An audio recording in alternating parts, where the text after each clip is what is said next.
on one of the themes we talked at length about, and that involves many of your past statements concerning Muslim Americans. And perhaps I just want to start with some of your language. In a speech you talked about folks who worshipped other gods and called it multiculturalism. You sort of mourn that we live in a country where that happens. Do you have any views that the Muslim faith or people who believe in worshiping quote-unquote other gods, is that just something negative in our country? No, Senator. You can look at my record. You don't have to take my word for it here today. My record is exquisite with respect to treating people of each and every faith with the dignity they deserve, to protect their right to practice their religion, or no religion for that matter, in the way that they want to. I've done that when I ran Thayer Aerospace and Century International. And Mr., my time is limited, so if I can follow up. But it's important because I've heard these critiques, and you raised it yesterday. I've worked closely with Muslim leaders, with Muslim countries. The CIA has saved countless, thousands of Muslim lives during my 15 months. This is at the core of who I am, Senator Booker, and I promise you that I will treat persons of each faith or no faith with the dignity and respect that they deserve. Your words right now are really encouraging. Words do matter. It's not just actions. In a nation of bigotry, where you see too much bigotry and hatred, you and I both know words matter.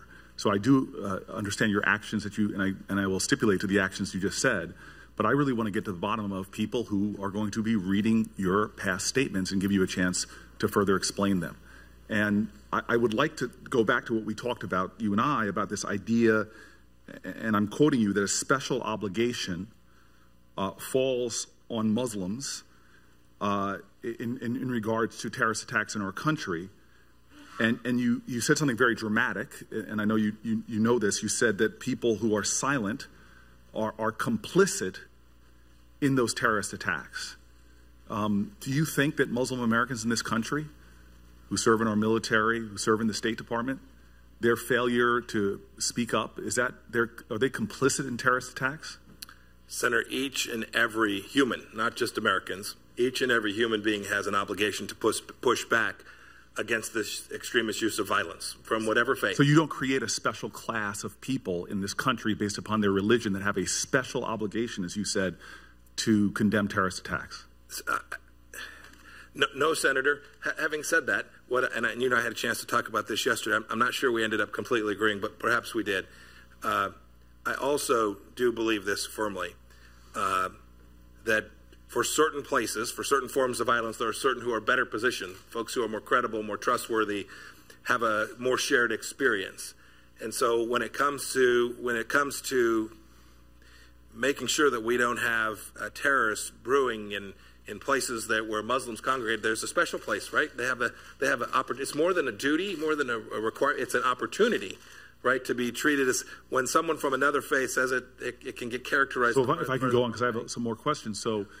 So you think that Muslims in America who are in positions of leadership have a different category of obligation because of their religion? That's what I'm hearing you saying. I don't see it. It's not an obligation. It's an opportunity. Okay, so Senator, it's interesting because I would agree with you that silence in the face of injustice, we've seen this in the Holocaust, we've seen this in the Civil Rights Movement.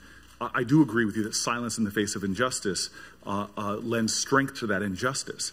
I do have a problem, though, when you start dicing up American people and saying certain Americans, I don't care if it's Kareem Abdul-Jabbar or Muslims that serve on my staff, that they're in positions of leadership that suddenly have a special obligation.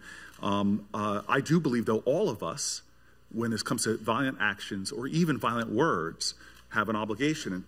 And so I'm wondering, sir, do you know Frank Gaffney? Yes, I do. And you've been on his show dozens of times. I was on his show some, yes, Senator. I have here over 20 times. And he has talked about Muslims should be, who abide by the adherence of their faith, should be considered, should be tried for acts of sedition and should be prosecuted. Did you remain silent when you were on his show? Did you ever question? Because I have a lot of his statements here. Did you remain silent on the, and he's, from my notes at least, you're a friend of his. Were you silent in your position of authority against these words that are violative of the American Constitution? Were you silent with him? Senator, my record on this is unambiguous. Sir, then if that's your response, you did not say anything to call out his remarks. What about Bridget Gabriel? Do you know her? I do. Someone who runs an organization that has been considered a hate group by the Anti-Defamation League and the Southern Poverty Law Center.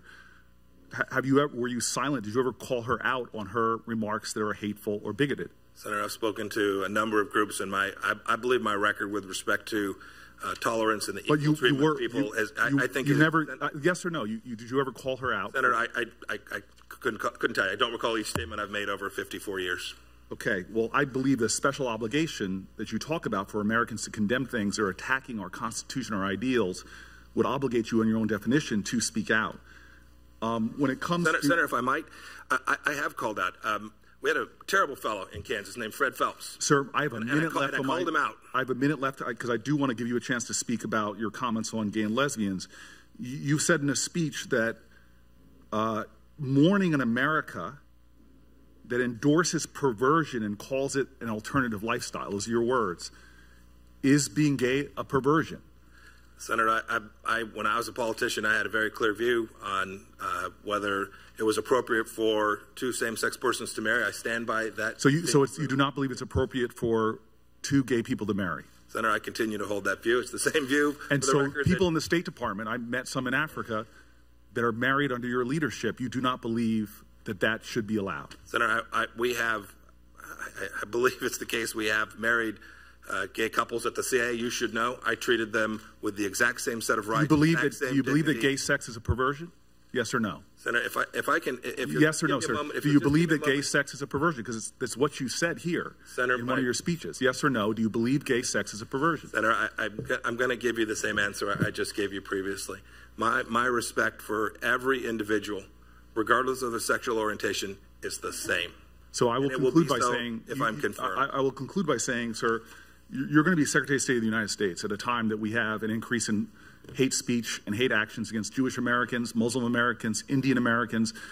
Hate acts are on the increase in our nation. You're going to be representing this country and their values abroad in nations where gay individuals are under untold persecution, untold violence. Your views do matter. You're going to be dealing with Muslim states and on Muslim issues.